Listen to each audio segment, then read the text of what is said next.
Como nascem as doenças? Engole o choro, engole sapo, cala a boca, cala o peito. Mas o corpo fala. E como fala? Fala a ponta dos dedos batendo na mesa. Falam os pés inquietos na cama. Fala a dor de cabeça. Fala a gastrite, o refluxo, a ansiedade. Fala o nó na garganta atravessado. Fala a angústia. Fala a ruga na testa. Fala a insônia, o sono demasiado. Você se cala, mas o falatório interno começa. As pessoas adoecem porque cultivam e guardam as coisas não digeridas dentro de seus corações. Expressar-se tranquiliza a dor. Dor não é para sentir para sempre, pois, se você engolir tudo que sente, no final você se afoga. Coração não é gaveta, o corpo fala. Boa tarde, gente, tudo bem? É uma honra, um prazer poder compartilhar aqui com vocês um pouquinho sobre esse tema, que é o papel das emoções na origem das doenças, algo que faz muito sentido para mim, é uma paixão. Ouvindo a palestra da Julie, me veio muito essa questão das profissões, né, que a gente não precisa se encaixar, ficar dentro de uma caixa e de um padrão. Eu sou fisioterapeuta, estou formada há 15 anos e até os meus 10 anos de profissão eu tentava me encaixar em algo que eu sentia, não, mas não é só isso, não é este o meu propósito. E desde então, de 5 anos para cá, eu comecei a perceber que existe um mundo a mais, não somente dentro da fisioterapia convencional. E me foi apresentado um mundo novo dentro da fisioterapia, então não precisei nem largar minha profissão para me encontrar e encontrar aquilo que fazia sentido para mim. Então eu trabalho com técnicas integrativas de saúde, técnicas que vão além dos nossos sintomas físicos, né? Que buscam a real causa dos sintomas, equilibrando corpo e mente. E que é um pouquinho o que eu vou trazer hoje para vocês, como é que funciona tudo isso, né? Muita gente se fala nessa nova era, né? Uma nova era que vem chegando. Mas a pergunta que fica, como que eu posso ser uma contribuição para essa nova energia que está surgindo? O que eu posso fazer para contribuir para esta nova era? E muitas vezes o simples fato da gente conseguir parar, se perceber, olhar para dentro, né, ver o que está acontecendo comigo mesmo, já é um grande caminho, porque quando eu me melhoro, consequentemente eu vou ser melhor para tudo e todos ao meu redor, né? Eu li esse texto no início sobre o corpo fala, que não deve ser nenhuma grande novidade para todo mundo aqui. Acho que todo mundo já ouviu essa expressão, de que o nosso corpo se comunica conosco, de que constantemente ele está querendo nos dizer algo, mas quantas aqui realmente conseguem ter a consciência e colocar isso na sua prática diária, né? Parar e realmente analisar, mas o que esse sintoma está querendo me dizer? O que será que essa dor, o que será que esse incômodo, o que isso está querendo realmente me mostrar? Que sentido tem tudo isso, né?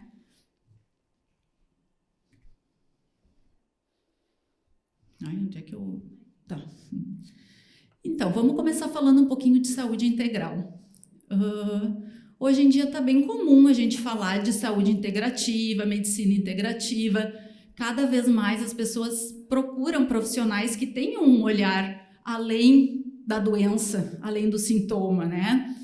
E nada mais é que uma abordagem holística e multidimensional que considera a pessoa, então, como um todo, em todas as suas dimensões, seja física, biológica, emocional, espiritual e social, né? Então, a saúde, ela envolve esses 3 parâmetros ali, corpo, e aí entra desde a nossa alimentação, como é que está o sono, atividade física, a alma, que seriam também a nossa espiritualidade, as nossas crenças, nossos valores, e a mente. A mente, então, é tudo aquilo que eu já vivi, os meus traumas, os meus bloqueios, e é nisso que a gente vai focar um pouquinho mais hoje.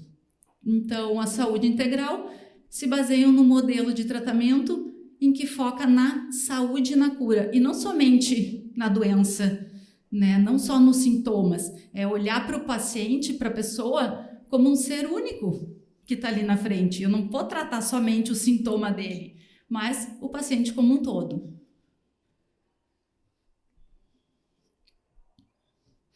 Para falar, então, de mente e corpo, a gente tem que falar um pouquinho de autocura.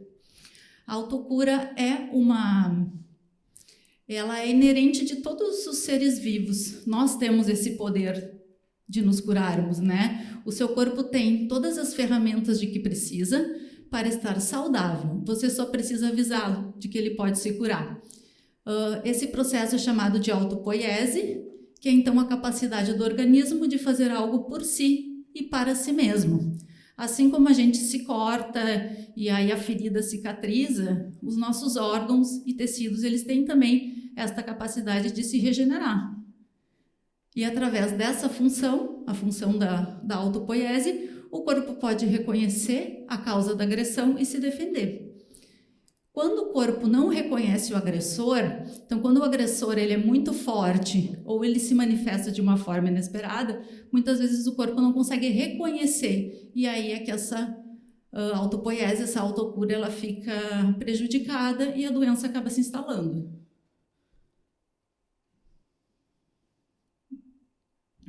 Então, é tudo coisa da sua cabeça. Uma perguntinha bem, né? Quantos aqui já não ouviram, já não falaram para alguém? Esse teu sintoma é emocional. E aí vem aquela coisa, como assim emocional? Eu inventei isso, né? Tudo coisa da sua cabeça. Então é bem comum, ao falar sobre alterações no corpo, o paciente tem essa resposta, que é tudo de fundo emocional ou é da cabeça. Muitas vezes as pessoas procuram diversos tipos de profissionais da saúde, fazem diversos exames e não encontra nada, e aí vem um profissional e diz, mas isso é emocional. Aí a pessoa fica, nossa, como assim? Eu estou inventando, né? Então, e ainda hoje se tem esse entendimento de que as dores emocionais são produzidas conscientemente pela pessoa, como se fosse simulado, encenado, como ela estivesse fingindo e buscando atenção. Então a gente precisa desmistificar um pouquinho esse conceito de que a dor emocional ela é inventada, né? Muito mais do que ser emocional, ela é biológica. Então existe um motivo por trás e existe uma ciência que explica o porquê que os meus sintomas aparecem e não simplesmente porque eu estou inventando ou eu estou dissimulando algo para chamar atenção. Pode passar. E aí que entra a nova medicina germânica, que é o que vem explicar para a gente como é que funciona essa questão corpo e mente e como as doenças se desenvolvem.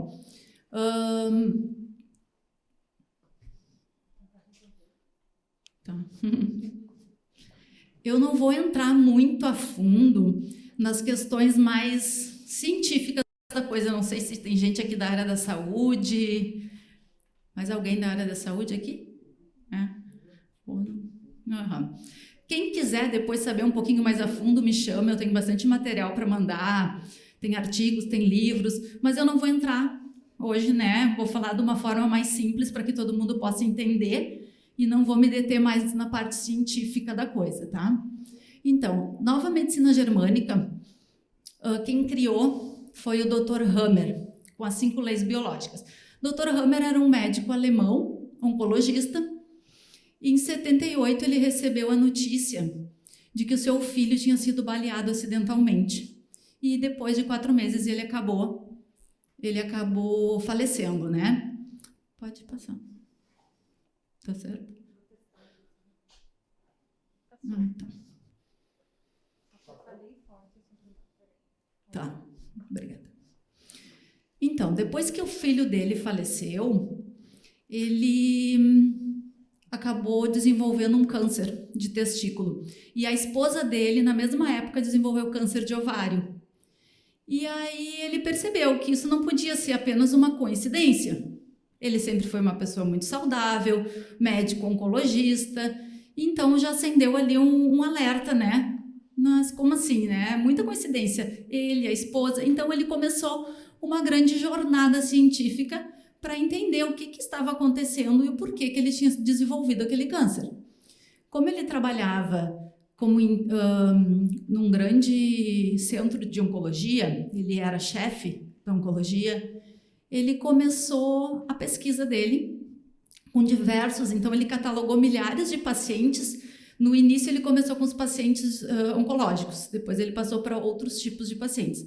Então ele começou a pesquisar e conversar e ir catalogando todas essas pessoas, todos esses pacientes, e ele começou a perceber que existiam em todos eles uma mesma característica de ter sofrido algo que antecedeu aquele câncer, algo traumático, algo impactante, algo que foi muito sofrido, né?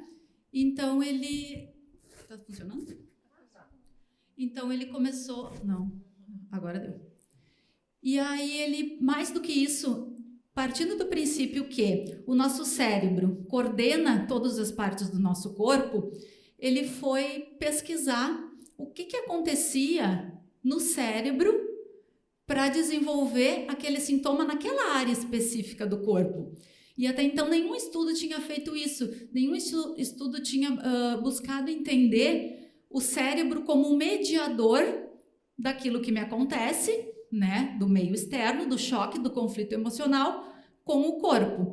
Então ele começou a fazer tomografias nesses pacientes e nessas tomografias ele começou a perceber que todos eles tinham uma alteração específica, que seriam esses focos de Hammer, que ele chamou, que tem uns anéis concêntricos numa parte bem específica do cérebro que controla aquele órgão onde tem o sintoma. E aí o que ele percebeu? Que nós somos uma tríade, tá? Nós somos a tríade cérebro, órgão e psique. Então, aquilo que me acontece no meio externo, que para mim é traumático, é impactante, me pega muitas vezes de forma inesperada, automaticamente me leva a um marcador cerebral e dependendo de como eu vivi aquele conflito, o órgão relacionado vai surgir como um sintoma, então. Aqui. Então, é basicamente isso que ele percebeu que acontece com os nossos sintomas. O choque, o conflito, que ele chamou de DHS, em homenagem ao filho dele, que se chamava Dirk Hammer. Então, o choque, um conflito que me pega de muitas vezes de forma inesperada, dependendo do tempo que eu fico ali, né, vivendo aquele conflito, vai gerar um marcador cerebral. Um marcador cerebral que é bem específico à região do cérebro, e essa região do cérebro, então, vai mandar sinais bioquímicos e marcadores para o meu corpo. E aí vem um sintoma, dependendo da área do cérebro que foi envolvido. E aí vem os sintomas físicos, então. Os estudos do Dr. Hammer seguem as leis da embriologia e da evolução humana. Isso que eu digo, quem quiser depois entender um pouquinho melhor toda essa função, né, de como funciona, os tecidos cerebrais envolvidos e como ele classificou tudo isso, só entrar em contato comigo que eu mando o material. Então, e aí a gente pode voltar, vou voltar um pouquinho naquele slide lá, é tudo coisa da sua cabeça. Vamos imaginar a seguinte cena. Imagina que entra aqui um assaltante, uma arma na mão, ameaçando todo mundo aqui, né? Como é que vamos reagir? Cada pessoa vai reagir de uma forma, né? Não tem como prever como cada um vai reagir. O fato é que somos todos seres que têm a sua própria percepção, que sente a sua maneira. Algumas pessoas podem ter medo de morrer, outras pessoas podem se sentir impotentes porque não conseguem fazer nada, outras pessoas podem ficar com raiva, né? É muito específico de cada um.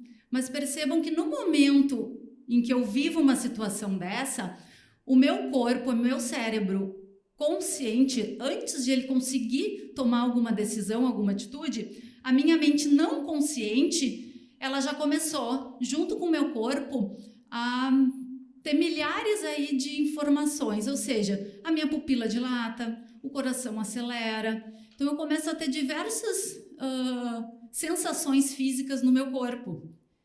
E muito mais do que dizer que é emocional, é biológico. Por quê? Muitas vezes, quando acontece algo assim chocante, inesperado, a pessoa ela pode ficar presa nessa situação. Por mais que sai daqui, tá tudo bem, daqui a pouco acontece alguma coisa lá, uma semana, um mês depois, e eu começo a me remeter àquele episódio, eu começo a me lembrar daquele momento, e aí começa a vir algum sintoma físico. Então, muitas vezes, as pessoas que estão vivenciando algo, né? Então, antes de dizer, esse sintoma é emocional, ela viveu algo para desenvolver aquele sintoma. Ela não está fingindo nada, né? O cérebro, muitas vezes, ele não consegue distinguir se aquilo que nós estamos apenas imaginando, aquilo é imaginação. Para o cérebro, tudo é real. Tudo ele está vivendo. Então, quando eu me lembro de algo que eu vivi e que foi impactante, o meu cérebro não sabe que eu estou apenas imaginando. Para ele, aquilo é real. Eu estou vivendo novamente. E aí vem tudo para o meu corpo de novo.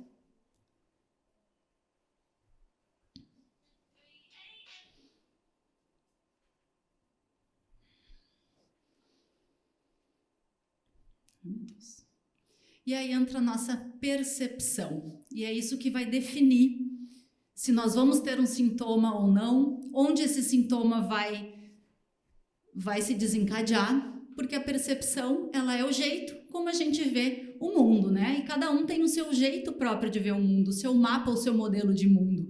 Então não é o que me acontece que determina os resultados, mas sim o que você faz a respeito. E é como cada um reage frente àquela situação. Ser demitido do trabalho não quer dizer nada, é apenas um fato. Fui demitido.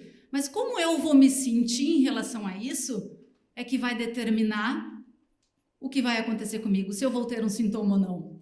Então, se eu fui demitido, eu posso sentir o quê? Raiva do meu chefe, achar que ele foi injusto comigo, ou eu posso me sentir com medo de faltar algo, aí eu entro um sintoma já vai ser diferente, eu posso ter algum sintoma no fígado, por o sentimento de falta. Se eu sentir raiva, eu posso ter um sintoma no meu estômago, porque eu não consegui digerir aquilo direito. Eu posso me sentir impotente, porque eu não consegui fazer nada, e aí eu posso ter problemas no meu joelho, nos meus tornozelos, no quadril. Então, o fato em si, ele é apenas um fato. Mas como eu reajo e qual vai ser a minha percepção é que vai definir, então, se eu vou ter ou não algum sintoma e onde esse sintoma vai ser registrado no meu corpo. Então, quer dizer que a forma como eu vejo o mundo é que pode determinar se eu vou ou não ter alguma doença ou algum sintoma. E o que define essa nossa percepção é basicamente tudo. Os aprendizados que tivemos desde a infância, tudo que nós vimos, ouvimos e sentimos, as experiências pelas quais nós passamos, relacionamentos, principalmente com os pais, né? As nossas crenças que foram passadas, o contexto social, cultural, hormônios e por aí vai, né? Espiritualidade, aquilo que eu acredito, tudo isso define o modo como eu vejo o mundo, as minhas percepções. Então, como eu vou reagir frente àquilo que me acontece. E como se forma o trauma? O trauma ele pode se formar a partir, primeiro, de um choque, um conflito emocional, que o Dr. Hammer chamou de DHS. Então, é quando algo acontece de forma inesperada, de forma abrupta, né, que eu não estou esperando e aquilo me pega totalmente desprevenido. Então, eu fiquei chocada, não tive reação, minhas pernas falharam. É aquele choque, aquele conflito que eu não estou esperando. Existem os traumas de desenvolvimento, que eles são aqueles prolongados contatos ruins. Então, aqueles traumas de repetição que a gente chama. Eu tenho um problema familiar com a minha sogra e é sempre a mesma coisa. Então, eu vivo diversos tipos de traumas e contatos ruins, é o relacionamento. Então, aquelas situações que a gente vai prolongando e que a gente vai vivendo todos os dias a mesma, que se repetem, né? E existe o transtorno ali do estresse pós-traumático, que são aqueles conflitos vividos em balanço que a gente chama, que está pendente de resolução. Então, é aquele trauma que aconteceu e que só de eu lembrar e me remeter a ele, já me vem, então, algum sintoma, porque eu não consegui virar a página, né? Não consigo fazer nada a respeito daquilo que me aconteceu. O medo, gente. O mecanismo do medo. O medo ele é bem importante, ele é muito essencial para a nossa sobrevivência, né? A gente precisa sentir medo. Imagina se estou num lago, aparece um jacaré, se eu não sinto medo, o jacaré vai me comer. Então é preciso que eu sinta medo para minha sobrevivência, para eu poder reagir e fazer alguma coisa. E aí existe um mecanismo do medo, né? De diversas coisas que acontecem quando eu aciono este mecanismo do medo. O estímulo, né, vai me levar a algumas...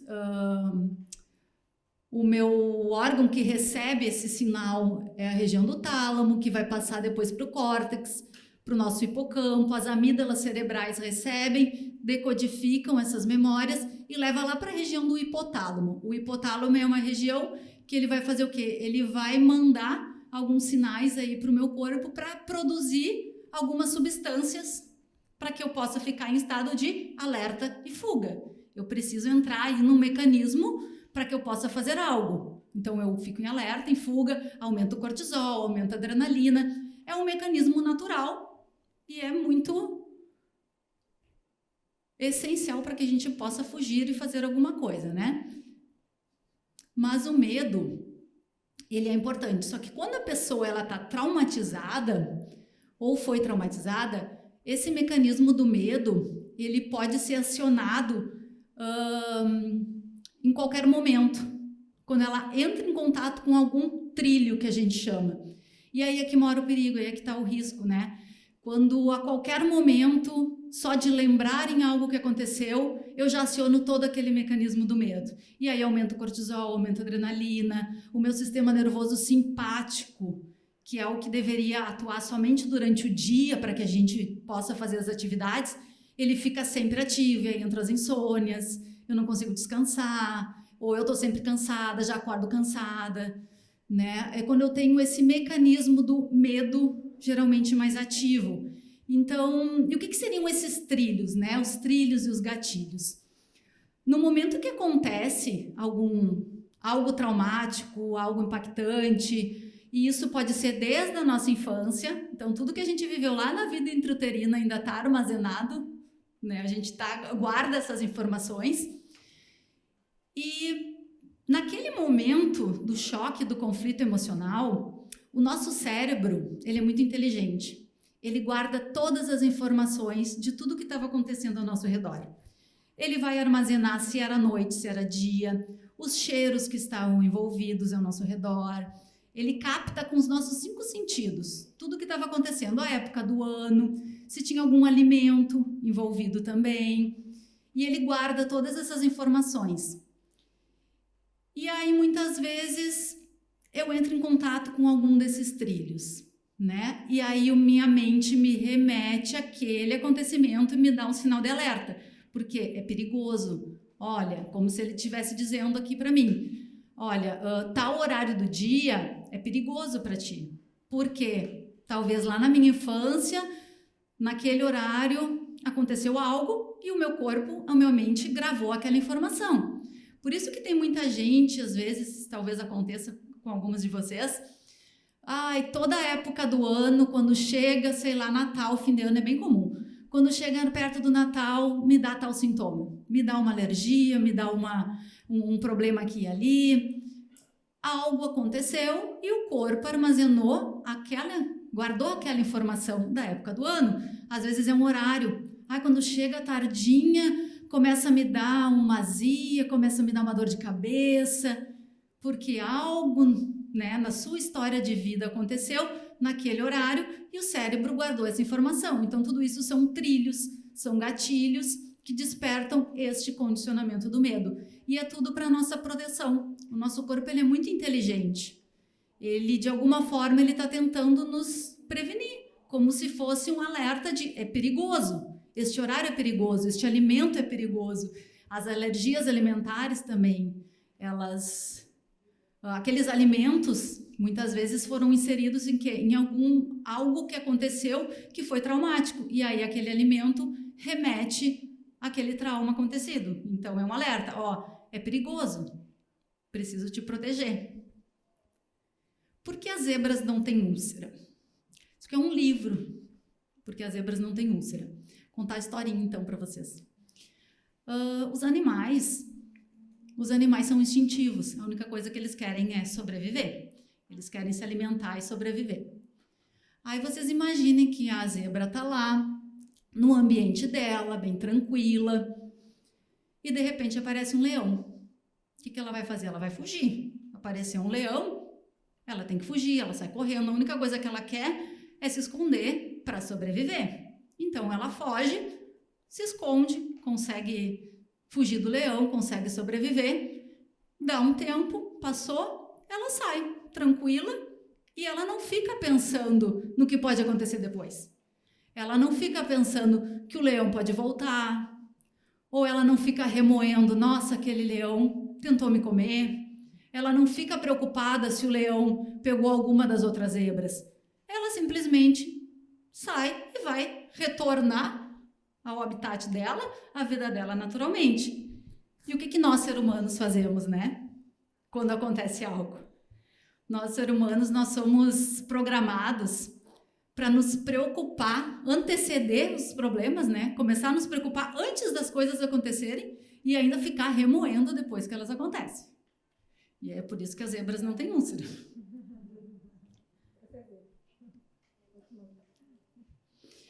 Você sabia que as nossas células têm memórias? A mente, ela não se concentra apenas na cabeça, mas está distribuída também em todas as moléculas sinalizadoras do corpo. E é isso que eu mais ou menos falei para vocês antes. Tudo que nós vivenciamos na nossa vida, desde a vida intrauterina, a gente armazena não só na nossa mente, mas em todo o nosso corpo. Todos os nossos órgãos, tecidos, músculos, tudo isso guarda informações de tudo aquilo que nós já vivemos na nossa vida. As informações boas, né, as coisas boas que nós vivemos, fazem o quê? Elas vão trazendo mais vitalidade para os nossos tecidos. Já aquilo que foi ruim vai enfraquecendo as nossas células e vão trazendo perda de vitalidade. E o nosso corpo registra tudo.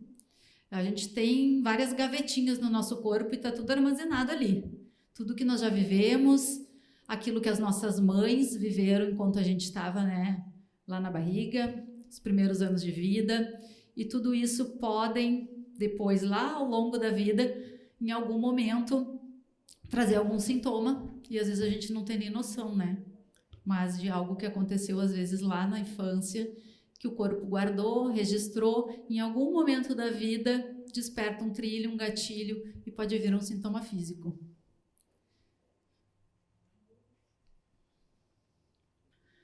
Aqui é um esqueminha que eu trouxe para a gente entender como é que funciona, que o Dr. Hammer trouxe para nós esse programa bifásico da enfermidade. Aqui, digamos que nós estamos num estado de normotonia, ou seja, estamos bem, com saúde, né? De dia, o nosso sistema simpático está funcionando muito bem, a gente sai para trabalhar, a gente tem energia, disposição, saúde. De noite, a gente entra o que a gente chama de vagotonia. O nosso sistema simpático vai diminuindo para a gente começar a descansar, vem o sono, a gente dorme tranquilamente e está tudo ótimo. Estamos vivendo mil maravilhas. E aí acontece alguma coisa, que é o DHS, que o Dr. Hammer falou. Vem um conflito, né? Alguma coisa aconteceu. Vamos dizer aqui, sei lá, algum colega de trabalho, me incomodei com um colega de trabalho, ele me fez algo que me humilhou e eu não consigo engolir, e ele fez, né, algo muito sujo para mim, e aquilo foi um choque, e eu não consegui. E aí eu vou entrar no que a gente chama de fase ativa do conflito. Então, esse período aqui é o período que eu entro lá em luta e fuga. Eu preciso fazer alguma coisa, eu preciso resolver isso. Ou eu fico remoendo, né? E remoendo aquilo que ele me fez e me sentindo uma vítima, e eu preciso resolver. E aí, dependendo do tempo que eu fico aqui, tá? Nessa fase ativa, Quanto maior esse tempo, quanto mais eu ficar remoendo aquilo que me aconteceu, maior vai ser depois aqui os meus sintomas. Nesse período aqui, eu não tenho muitos sintomas. Eu posso ter algumas alterações. Eu posso ter insônia, posso ter, eu não consigo me concentrar direito. Eu tenho somente algumas reações mais leves. Aí vamos dizer que aqui eu resolvi o meu conflito. O meu colega me pediu desculpa, reconheceu o erro dele, assumiu na frente de todo mundo, enfim, de alguma forma eu resolvi. Ou resolvi comigo mesmo ou a coisa resolveu. E aí entra a minha percepção também, né? E aí resolvi o problema. Eu vou passar para essa segunda fase. Aqui vem a fase de cura, que é a fase que a gente chama de pós-conflitiva. E é aqui que entram os sintomas. Não são todos. O Dr. Hammer classificou 4 tecidos. Mas a maioria dos sintomas vão entrar nessa fase aqui, PCL-A. E aí é que vem as inflamações, as febres, as dores, todas as ites, elas já vêm numa fase de resolução, quando o pior passou. É bem comum, né, dizerem, mas a pessoa saiu de férias e ficou doente. Por quê? É uma fase de reparação. O meu trabalho estava estressante, estava me incomodando. Aí eu saí de férias, o que houve? O meu corpo relaxou. Eu saí da fase ativa que eu estava de conflito e fui para uma fase leve de reparação. E aí o corpo tem que fazer algo com aquilo. Em algum lugar o corpo vai ter que reparar. E aí vem as dores, as inflamações. E o período em que eu fico aqui, nessa fase de dor e inflamação, vai depender do meu tempo de fase ativa. Então, quanto mais tempo eu fiquei num conflito ali ativo, maior vai ser os meus sintomas depois. E eu preciso passar para esse outro lado aqui, que é o lado da fase B, que é a fase de cicatrização, para que eu realmente possa restaurar a minha saúde e não ter mais aqueles sintomas. E o que muitas vezes acontece? A gente fica no que a gente chama de fase de balanço, que eu fico num vai e volta. Eu vou para a fase de cura, só que eu fico aqui na fase A e volto para o conflito. Aí eu venho, ufa, passou. Mas alguma coisa me lembrou. Mas aquele meu colega, não posso mais enxergar ele. Ele foi embora agora. Essa semana ele não está vindo trabalhar. Passou. Aí vem as dores. E aí eu fico, não vai e volta. Alguma coisa me remete porque eu não ressignifiquei realmente aquilo que me aconteceu. Ainda está guardado em alguma parte dentro de mim. Eu ainda me lembro, aquilo ainda me dói, aquilo me machuca. Então, eu acho que passou, mas aí alguma coisa me remete e vem de novo. E aí entram muitas vezes as doenças crônicas, né? Aquelas doenças que aparecem uma vez por ano, de tempos em tempos, e aí eu fico nesse balanço pendente que a gente chama. E é preciso, então, a gente fazer o quê? Conseguir realmente ressignificar para passar para o outro lado, para passar para essa fase de cura.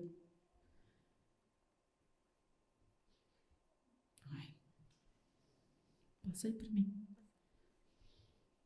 Então, epigenética, gente, é um termo que é meio recente. Alguém aqui já ouviu falar da epigenética? Então, a epigenética, o que ela vem nos trazer, né? É um estudo da influência do quê? Do meio ambiente na nossa genética. Então, é o ambiente como modulador e não apenas aquilo que está no meu DNA. Hoje em dia, a gente já sabe que a genética ela é responsável apenas por 25% da gente desenvolver alguma patologia. O restante, 75%, são os fatores ambientais. Existem aquelas doenças, né, que a gente sabe que são realmente da genética, mas elas são muito poucas. O restante, a grande maioria, somos nós. Então, a gente pode até ter, na nossa herança hereditária, na nossa carga, na nossa genética, o gene para desenvolver uma doença. Mas eu preciso ter um terreno fértil para aquilo se desenvolver. E aí depende de mim. Depende das minhas escolhas. Depende da minha percepção do mundo. Depende da minha alimentação, da minha prática de atividade física, da minha espiritualidade, dos meus valores. E quem vai definir sou eu. Então, como o meio pode influenciar a as minhas escolhas. E tudo vai definir. Tudo, como eu levo a vida, como eu escolho me relacionar. E aí, será que somos realmente reféns da genética? A genética, ela pode carregar a arma, mas somos nós que vamos apertar o gatilho. Então, se eu não tenho um terreno fértil, eu não vou desenvolver. Ela vai ficar ali quietinha. Mas vai depender das minhas escolhas. Então, não tem mais essa de se tornar vítima da genética.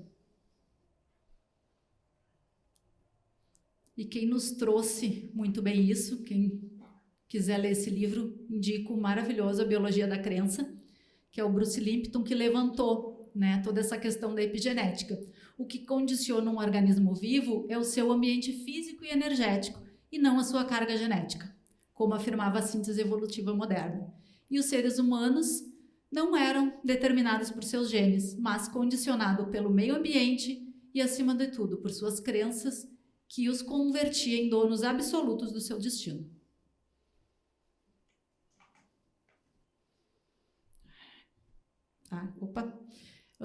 Aqui. Eu trouxe alguns exemplos, tá, gente, de alguns sintomas e os seus conflitos. Segundo as leis biológicas do Dr. Hammer, todas as nossas dores, em geral, musculares e articulares, tendões, ela vem de conflitos bem específicos. Ela está lá numa região cerebral que se chama mesoderma novo, que é o córtex cerebral, e elas vão desenvolver por esses sentimentos, impotência, desvalorização e incapacidade. E aí, claro, cada região tem a sua especificidade, né? A região cervical está muito relacionada com aquelas impotências onde eu tenho que me submeter a algo. Então, eu preciso baixar a cabeça e me submeter. Aí vem as dores na cervical. A região lombar são as impotências e desvalorizações num sentido de opressão, né? Ter que carregar as coisas sozinhas.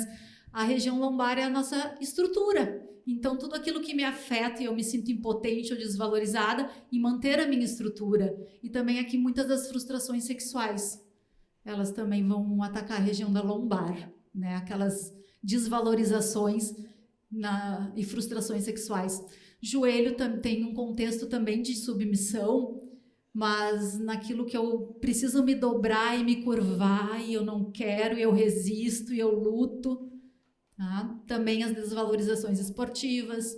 O estômago são as dificuldades de digerir e engolir, quando aquilo não me desce, né? Uma raiva indigesta, uma contrariedade indigesta que eu não consigo engolir.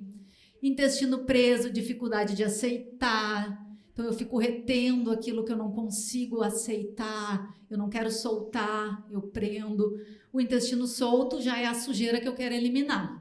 É aquilo que eu quero soltar, que eu quero me livrar. E aqui também tem muitos medos. Os medos em excesso estão bem relacionados com o intestino solto. Vesícula. Vesícula são as raivas e iras que eu fico remoendo por um bom tempo. Sentimentos de injustiça e humilhação. Os nossos rins, representam a vida, né? Então, todos os conflitos de existência, perdi tudo, o meu mundo desabou, conflitos de abandono, eu me sinto sozinho, eu não tenho ninguém, tudo isso vai atacar os rins. Infecções urinárias, as dificuldades de demarcar território. E o que é o território? Para a mulher, muitas vezes, até a minha roupa é o meu território, né? Invadiram, pegaram as minhas coisas, isso é o meu território. Tudo é o território, né? Aquilo que eu considero como sendo meu.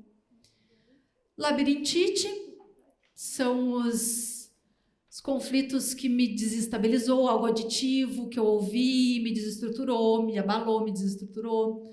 Brônquios são os medos territoriais, onde eu tenho que dissuadir, persuadir. Alergias de pele são os conflitos de contato e separação. Ou um contato que eu quero, ou um contato que eu não quero mais. Só alguns exemplos, assim, bem básicos para vocês. Vamos falar um pouquinho sobre as crenças, né? O que as crenças têm a ver com a dor crônica? Crença é aquilo que a gente acredita como uma verdade, né? Aquilo que é uma verdade para mim. E ela não necessariamente pode ser uma verdade absoluta, mas para mim é uma verdade. E o que tem a ver daí, né? A crença com a dor crônica. Imagina que você tem uma doença na coluna e que aquela verdade para você é que a sua coluna tem 80 anos, que não adianta mais fazer nada, que os remédios não resolvem mais, que não adianta procurar nenhum tipo de tratamento, de terapia, e você comprou essa ideia de que não adianta fazer mais nada. E o que vai ter? Qual vai ser o resultado?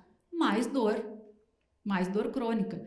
Então faz parte do tratamento e faz parte da cura acreditar que é possível se curar, acreditar e querer se curar. Porque se eu fico comprando a ideia de que o que eu tenho é incurável, eu realmente não vou me curar, né? Eu só vou validar aquela minha crença. Ganhos secundários, isso aqui ele é bem interessante, gente, como acontece muito.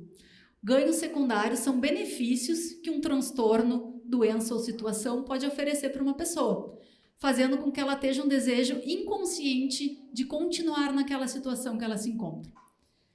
Vamos imaginar uma senhorinha, tá? Uma senhorinha que ela tem algum problema, uma doença, uma dor, e aí por causa disso o marido é mais atencioso com ela, faz as coisas dentro de casa, os filhos visitam mais, se preocupam, ligam, carregam para cima e para baixo, os netos dão mais atenção. O que está acontecendo muitas vezes? Está confortável para ela. Ela tem um ganho com isso. E isso é muito inconsciente. É óbvio que ela vai dizer que ela não quer aquela dor, mas que ganho ela está tendo? E isso acontece muito, viu, gente? Então, para cada situação, tá, negativa que teimamos em manter, é possível que haja algum ganho por trás. E assim acabamos muitas vezes nos sabotando. Então, a gente tem que também parar e ver se eu estou vivendo uma situação, que ganho eu estou tendo com aquilo? Que ganho isso está me trazendo?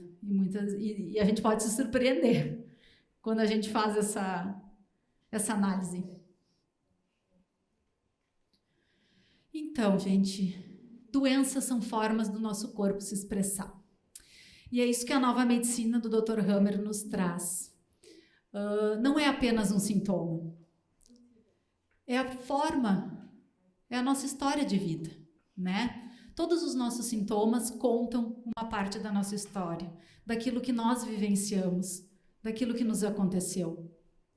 Então, nós somos a percepção que nós temos dessa nossa história. E não é apenas algo emocional, é biológico no corpo. Existe um motivo, um porquê daqueles sintomas estarem ali. Que história você conta da sua história? Né? Será que a gente está contando a melhor versão da nossa história? Quando alguém pergunta, será que eu me coloco numa situação de vítima, de coitadinha, de sofredora, né? Que história é essa que eu estou contando da minha história? O que você faz? O que você fez daquilo que te fizeram? Né? Essa é uma grande pergunta para a gente analisar. O que eu faço com as coisas que me fizeram? As pessoas que ferem, geralmente, elas só ferem porque elas estão feridas. Só agride o outro quem também está sendo agredido.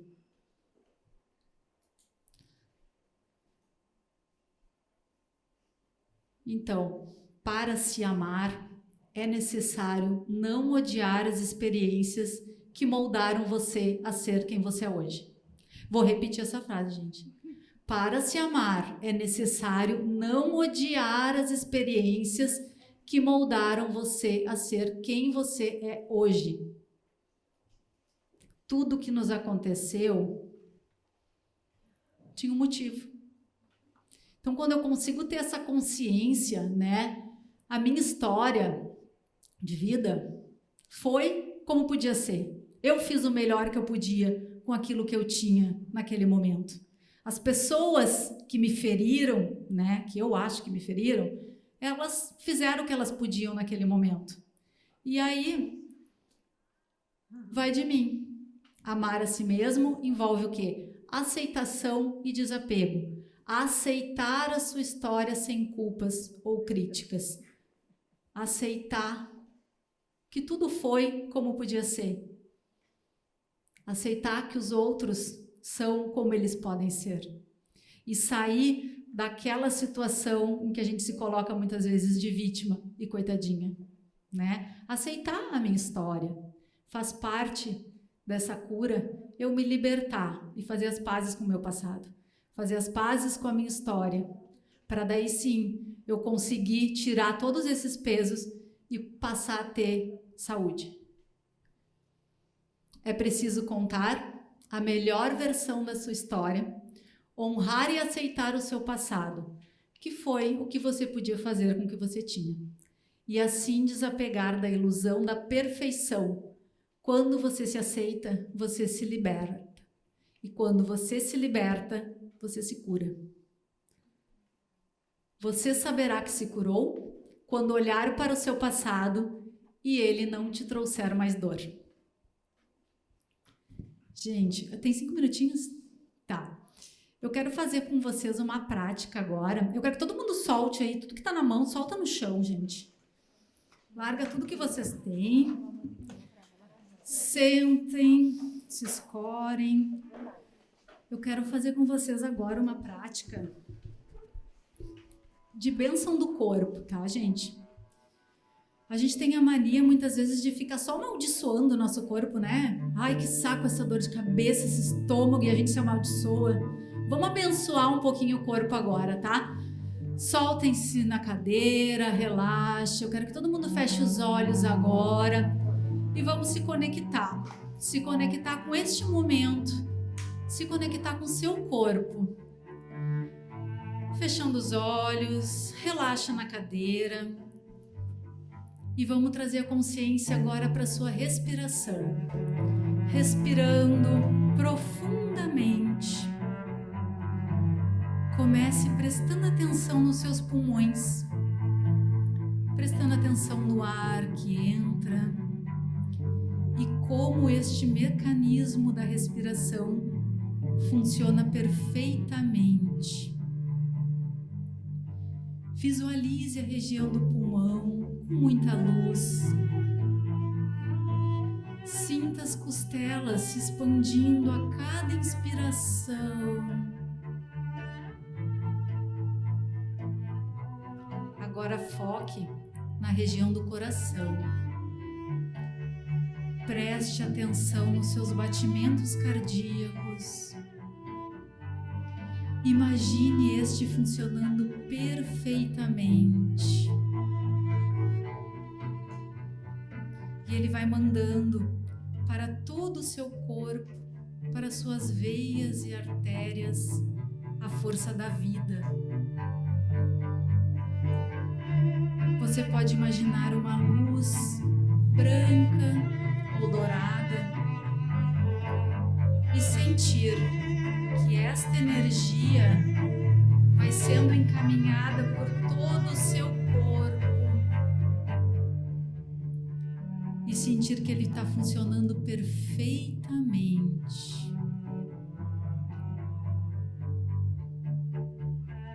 Agora, preste atenção na sua coluna. Veja como ela te sustenta e te dá força para você se mover para a vida, para que você possa se curvar, se moldar. Imagine esta região perfeitamente alinhada e com uma intensa luz branca, mandando esta energia para todos os ossos e articulações. Sente essa luz descendo pelas pernas. Vá abençoando e energizando os seus quadris, seus joelhos, seus pés. Todo esse sistema maravilhoso que te permite seguir, caminhar, se movimentar. Agora vá Vá subindo esta luz para os braços. Abençoe os seus braços e tudo que ele faz por você.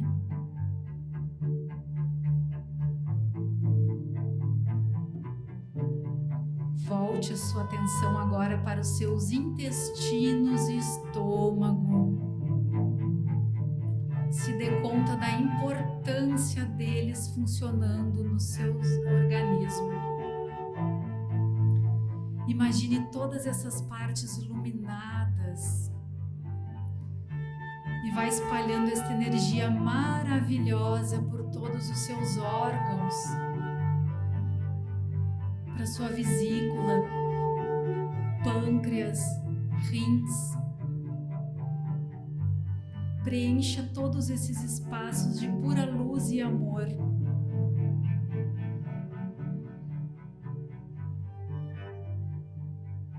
Agora vá com a sua atenção para o seu cérebro.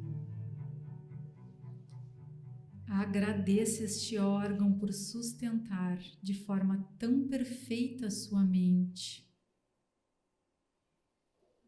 Tome consciência de que cada pensamento emite substâncias para todo o seu organismo e que os seus pensamentos sejam de cura, de amor, de otimismo. Imita amor incondicional para o seu corpo.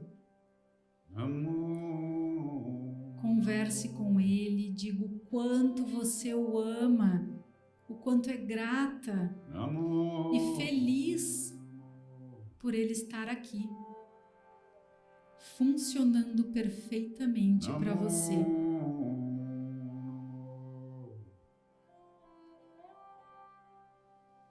Repita para você mesmo como o seu corpo e mente funcionam em perfeito estado de harmonia. E mande a intenção que você confia que tudo está funcionando de forma perfeita no seu corpo.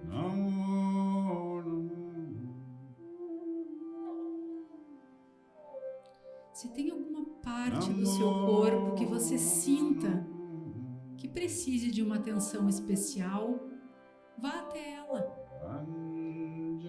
Se quiser colocar as mãos em cima, fique um tempo neste estado, imaginando tudo tão perfeito e agradecendo este corpo, emanando amor e gratidão.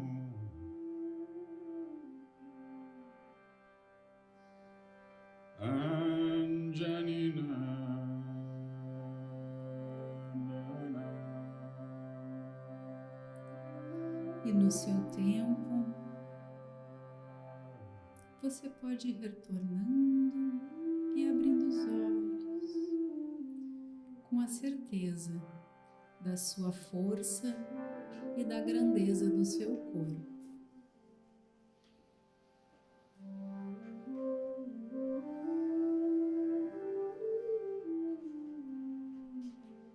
Estão bem? É bom a gente abençoar o corpo, né? Gostoso. Então tá, gente. Muito obrigada. Era isso que eu tinha para trazer para vocês. Deixei algumas dicas de livros, se quiserem fotografar, anotar. Se alguém quiser, fico à disposição depois também para qualquer conversa, qualquer troca, qualquer dúvidas. Acho que o nosso tempo aqui já acabou, então se alguém tiver alguma dúvida, quiser conversar, depois é só me chamar.